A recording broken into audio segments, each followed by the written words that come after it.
this is your weekend tarot for Saturday the 28th, Sunday the 29th of July 2018. How are you enjoying these eclipsean energies? I'm finding it a bit challenging myself. It's kind of, we've just run into kind of thundery weather in the UK and it feels very appropriate.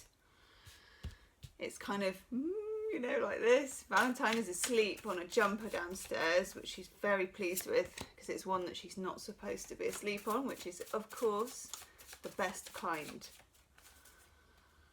Okay, Tarot of the 78 Doors.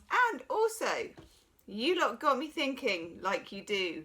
Leave in the comments section what was the first record, and for some of you I suppose it might be download, I don't know, probably record, song, whatever it is that you can remember buying, okay, whether you liked it or whether you didn't.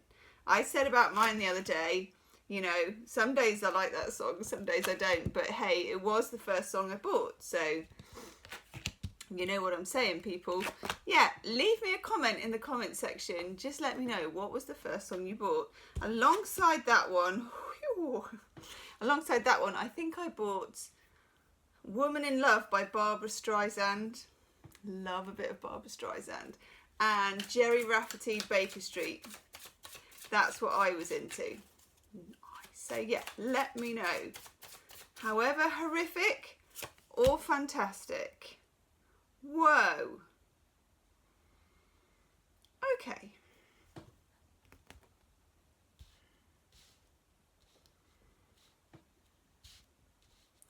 Well, as I'm doing this, we're kind of coming up to it being in the throes of the eclipse, which I don't think we're going to be able to see in the UK. I think you might be able to see it in Scotland, apparently, because it's quite cloudy here, which is a bit annoying because it would have been particularly lovely kind of blood moon.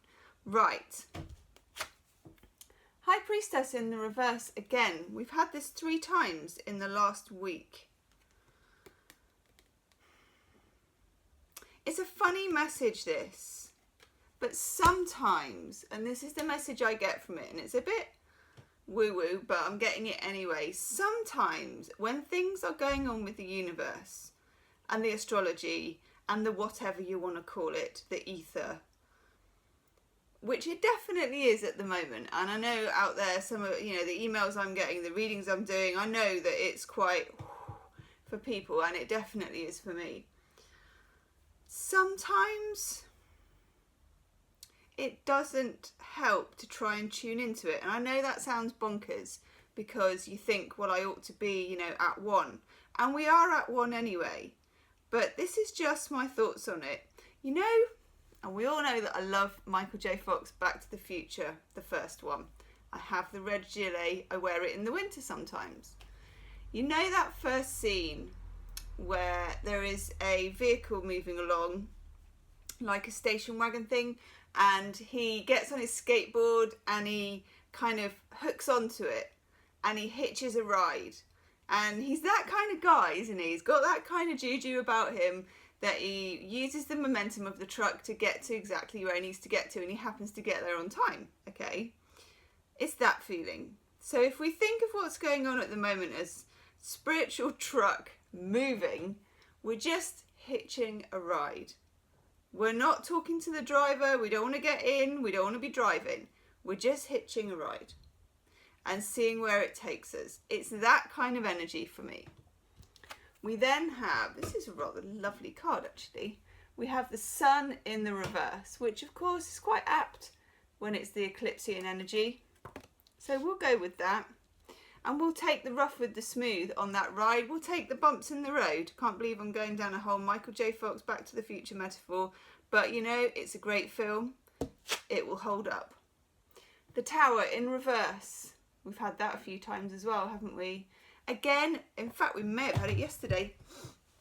I feel like this energy of the Tower in reverse is not a tower moment coming in for us. I think this tower moment has already happened.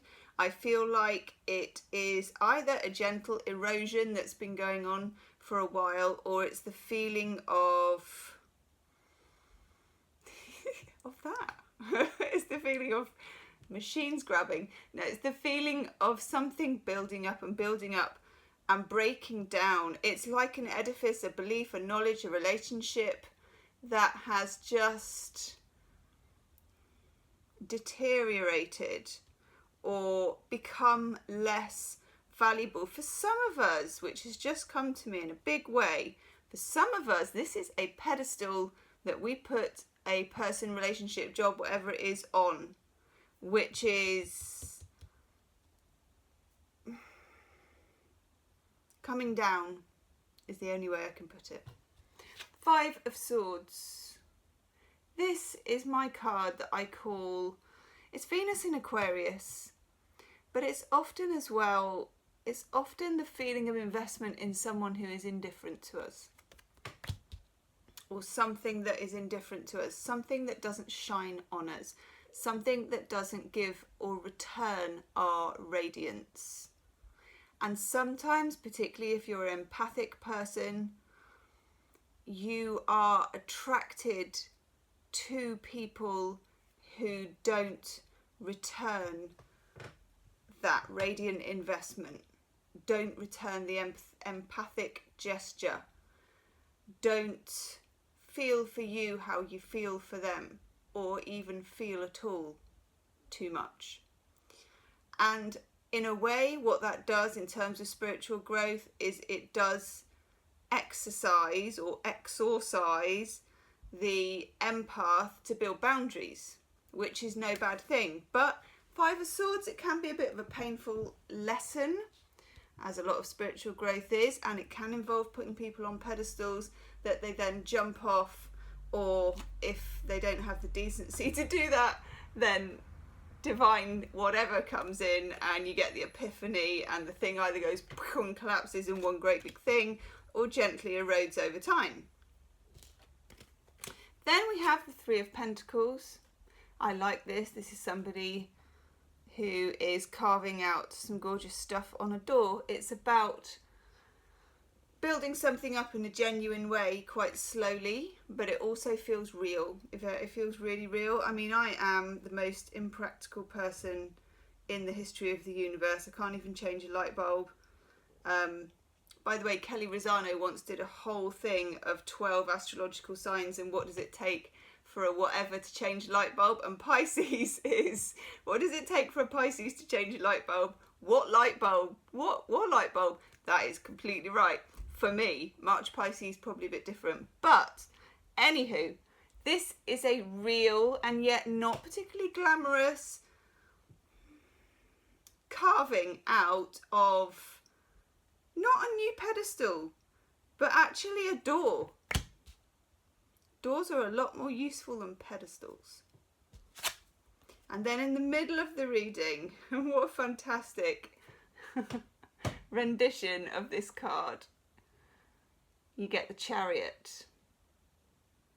Only to be expected, people. The bumps in the road, the yin and the yang, the rough with the smooth, whichever way you want to put it. But also what I find with the Chariot is, although there's 2 horses, or whatever this is, going in different directions, it's the line of plain sight that you feel between those 2 opposing forces when you keep your chariot on the road, or you keep hold of the tailgate with your skateboard, whatever you want to call it. And that is a heck of a tarot card if we could do that. In fact, you could do a whole Back to the Future tarot set, but I'm going on an 80s one. Right, Chariot. You can feel when you are riding that mean of yin and yang, horses straining in different directions, and that is what eclipses are about. But it's not about trying, it's not about the crystal ball, it's not about, as soon as you try, it's like that whole Schrodinger's cat quantum physics thing where the viewer changes the experiment by their very presence. You know, by looking at something, you change it, you alter it. It's feeling that line. I hope that makes sense. Oh my lordy, I just shuffled them loads. I love this. These, oh, it's nice. These are nice repeating messages that we're getting. Now, somebody asked me what the artwork was for these. And I'm thinking, I can't remember. Let me have a look if it's in my dirty tarot cupboard. Ching, ching, ching.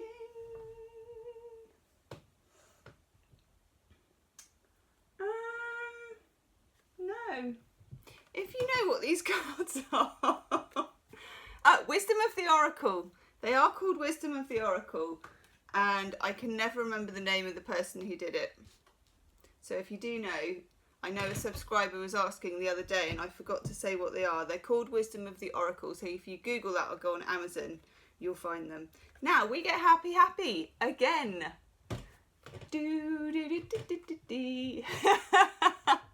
Twice, and I shuffled a lot. That is the feeling. Okay, imagine finding the mean with the Chariot, riding that line of slightly uncomfortable whatever it is in this Eclipsean energy. But that is the key to happy, happy. I like that. Happy, happy 2 days in a row. Come on, people. Leave me a comment, hit the like button, do subscribe, and also leave me what your first single, record, vinyl, whatever that you bought was. Okay? See you tomorrow. Namaste.